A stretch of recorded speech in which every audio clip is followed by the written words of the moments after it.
The Coyotes take on the Blue Jackets, 7 o'clock Eastern puck drop. Colorado's minus 145, totals 5.5. We went 3-1 in our 4 premium sports picks on BrockPage.com yesterday.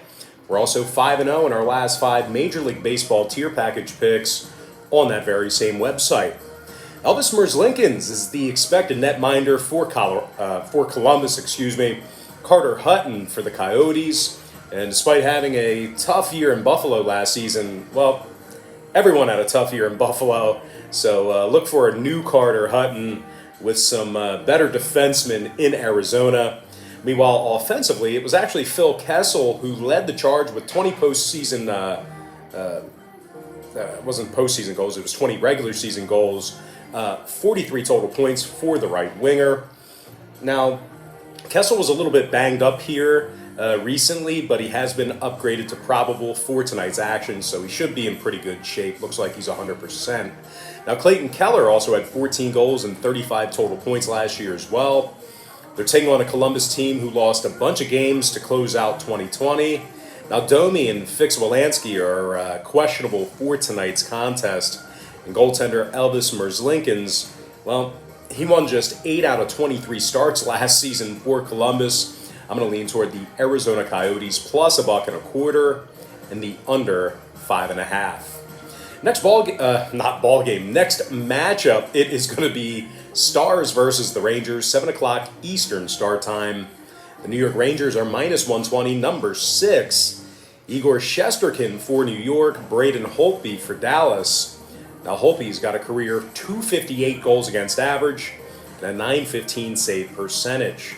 Now, defenseman Andrei Sekera was a plus 12 in the regular season. Meanwhile, scoring-wise, it was Joe Pavelski who scored 25 goals and ended up a plus 22. Now, they're taking on a Ranger club who's on the second of a back-to-back. They got blasted by Washington yesterday by the final of 5-1. Kakko and Nemeth, they were minus 2s yesterday in the loss. I'm going to lean toward the Dallas Stars plus $1 in the under 6. Next matchup, Canadiens Sabres, 7 p.m. East. Montreal's minus 140, totals 5.5. Samuel Montembeault for the Habs, Dustin Tokarski for Buffalo. Now, Tokarski's bounced around the minors for over a decade, along with making a few spot starts in the NHL. He went just 2-8 last season with Buffalo and had a 354 goals against average. Now, defenseman Rasmus Dahlin, he finished 2020 minus 36.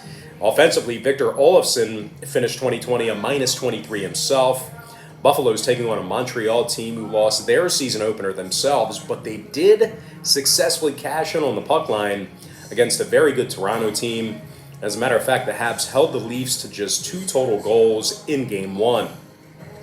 Despite scoring just 1 goal in the opener, the Canadiens ripped 32 shots on goal. So you got to think eventually those pucks have got to get in, certainly giving themselves plenty of chances to score. Now, total-wise, not sure I trust Tokarski in this spot here. I think Montreal should be able to put a bunch of pucks in the net here tonight.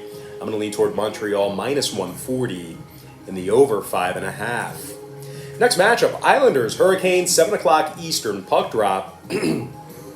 Carolina's minus $1.25, totals 5.5. Freddie Anderson for the Canes, Ilya Sorokin for New York. Now, Sorokin had a really good year last season, 217 goals against average, 918 save percentage. The Islanders were amongst the best defensive teams in hockey last year. Defenseman Ryan Pulock was a plus 15 when he was on a shift. And meanwhile, offensively, Matty Barzal, he was a plus 15 himself and had 45 total points.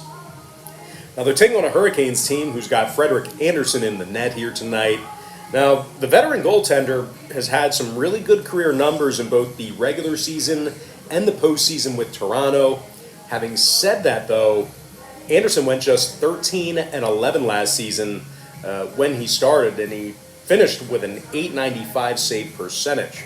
Now, total-wise, as good as both teams can be defensively, I think we could potentially have a fun one here in Carolina. I'm going to lean toward the New York Islanders plus 105 and the over 5.5. Next ball game, Penguins, Panthers, 7 o'clock Eastern puck drop. The Florida Panthers are minus 175, total 6.5. Sergei Bobrovsky for the Panthers, Tristan Jarry for Pittsburgh. Now, Jarry allowed just 2 goals in Pittsburgh's shocking 6-2 win over Tampa Bay the other night. And even with Crosby and Malkin out, the Pens put up 6 goals on an incredible Tampa Bay team. And as a matter of fact, 6 different Penguins had goals in the game. Couple assists for defenseman Chris Letang as well. Meanwhile, on the other side, as good of a career as Bobrovsky's had, he's got himself a .307 goals against average over the past couple of seasons. Now, total-wise, could be another fun one here as both rosters have the ability to score. So I'm going to lean toward Pittsburgh plus 1.5 and the over 6.5 goals. Next matchup, Leafs versus the Senators, 7 o'clock Eastern start time. The Leafs are minus 170, total 6.5. Toronto's 1-0 already and gave up just 1 goal in their season opener. Starting goaltender Peter Mrazek has had back-to-back seasons with back-to-back-to-back seasons, 3 seasons, with a sub-270 goals against average. Now he's taking on an Ottawa team who's got Matt Murray between the pipes tonight. Murray had a .338 goals against average last season, along with an .893 save percentage. Ottawa's second leading goal scorer from last season, Drake Batherson, he finished his 2020 campaign minus 17. Now, total-wise, I don't think the Sens are going to have enough to help put this one over the total. I'm going to lean toward Toronto minus 1.5 and the under 6.5. A little bit of a tight window there, but I think we can get the job done. Next game, Lightning, Red Wings, 7:30 p.m. East. Tampa Bay's minus 220, total 6. Despite a baffling 6-2 loss to an injured Penguins team in their opener, this is still an incredible Tampa Bay roster who just got basically caught sleeping in Game 1. Now, goaltender Andrei Vasilevsky, he's coming off a season where he had a .221 goals against average and a .925 save percentage. The All-Star netminder finished with a 31-11 record last season. Now, they're taking on a Red Wings organization who's been really in the dumps over the past handful of seasons. And although they did upgrade immensely with the acquisition of Alex Nedeljkovic between the pipes, I still don't think it's going to be enough as these Detroit defensemen are going to have their hands full with Tampa here tonight. I like the Lightning in a bounce back spot here. Give me Tampa Bay minus 1.5 and the over 6. Next matchup, it is going to be Kraken versus the Predators, 8 p.m. Eastern start time. Nashville's minus $1.25, totals 5.5.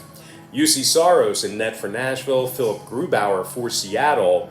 And as much as Seattle battled in their NHL debut, it just wasn't enough to get the W against Vegas. Now, Seattle allowed 4 goals in that contest, and they've got a couple of guys who are questionable to play already. Now, they're taking on a Nashville team who's got a solid group of players, despite losing Yarncroke to this very Seattle club. Now, they also have a really good one in UC Saros, 228 goals against average last season, 927 save percentage. Now, as a matter of fact, Saros has had a sub-271 goals against average for the last 5 straight seasons. I like Nashville minus $1.25 and the under 5.5. All right, next matchup, next and final matchup for the show, it is going to be Golden Knights versus the Kings, 10:30 Eastern puck drop. Vegas is minus $1.55, totals 5.5. Robin Lehner for the Knights, Cal Peterson for Los Angeles. And as good as he looked in very dire situations last year, unfortunately, Peterson didn't have much to show for it with regard to the win column. Cal won just 9 out of 32 starts last season. He's taking on a Vegas team who won their season opener 4-3 over the Kraken, as we mentioned earlier. Now, Max Pacioretty, he had 2 goals in the opener, 3 total points for the winger. Meanwhile, Mark Stone had 3 assists in the opener as well. I'm going to lean toward the Vegas Golden Knights minus 155 and the over 5.5. And with that, guys, now it's time for our quick pick recap. Powered to you by my website at brockpage.com, where we are 5-0 in our last 5 Major League Baseball tier package picks on that website. I like Arizona minus a buck. I'm sorry, I like Arizona plus a buck and a quarter under 5.5. Dallas plus $1 under 6. Montreal minus 140 over 5.5. New York Islanders plus 105 over 5.5 goals. Pittsburgh plus 1.5 over 6.5. Toronto minus 1.5 under 6.5 goals. Tampa Bay minus 1.5 over 6. Nashville minus a buck and a quarter under 5.5. Before I give you my next and final free pick for the video, one final reminder that we are 5-0 in our last 5 Major League Baseball tier package picks on BrockPage.com. We're also 9-1 in our last 10 Major League Baseball tier package picks in that very same category. I'm going to lean toward the Vegas Golden Knights minus 155 and the over 5.5. And with that, guys, now it's time for our shout out of the day. And that's going to go to Jordan Kite, who said earlier this morning, very interesting comment. He said, it's not Eastern Standard Time until daylight savings time is over. Just a technicality, but you should consider it. And I'll tell you what, Jordan, that's a great comment because I actually had no idea. I just thought it was always Eastern Standard Time. I had no idea it was related to daylight savings time. So I think it's either Eastern Standard Time or Eastern Daylight Time, I believe. I don't know. Let me know in the comment section below. But believe it or not, guys, I know I'm not an incredibly smart guy, but I do know a lot of stuff. I got very good grades back in college, but that is something I just didn't know. I was not aware. So great trivia there. Well, not even trivia, just great knowledge there by Mr. Kite. And I'll tell you what, we will correct it. We'll get the job done. But anyway, guys, that's going to do it for me. Don't forget to check me out on BrockPage.com. Now, if you guys do end up getting a membership here today, just keep in mind, you're going to get billed the day you sign up and then the first of every month following that. So if you do end up getting a membership here today, you're going to get access to that content. Wow, we almost lost our camera. You're going to get access to that content. I mean, it's just a mess all the time with me. But anyway, you're going to get access to that content all the way through the end of October. But most importantly, guys, got to thank you for joining me right here on YouTube. I really hope you enjoyed all this great free content, all this great free information. And with that said, guys, happy Thursday to you. Best of luck to you. And I look forward to seeing you later on today on my website at BrockPage.com.